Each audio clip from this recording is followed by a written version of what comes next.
Wow, এবার প্রকাশ পেল বরবাদ সিনেমার প্রথম রোমান্টিক গান, যা মুহূর্তেই ভক্তদের মন ছুঁয়ে গেল। বরবাদ সিনেমায় গান রয়েছে মোট 5টি। তার মধ্য থেকে আজ প্রকাশ করা হয় রোমান্টিক গানের এক ঝলক।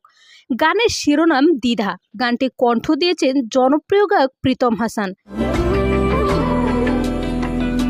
গানের মাধ্যমে শাকিব খান ও ইদিকা পালের রোমান্টিকতাও মুগ্ধ করেছে ভক্তদের। গানটির কালার গ্রেডিং ও সুর ভক্তদের মন ছুঁয়ে গেছে।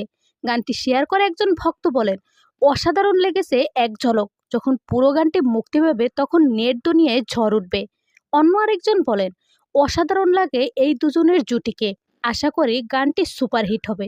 অন্যদিকে প্রীতম বলেন, আমার জীবনের অন্যতম সেরা গান এটি। আশা করি ভক্তদের হৃদয় ছুঁয়ে যাবে। উল্লেখ্য, পুরো গানটি আগামী 2 দিনের ভিতর মুক্তি পাবে। সো ভিউয়ার্স, কেমন লাগলো গানের একটি ঝলক জানিয়ে দিন কমেন্ট করে।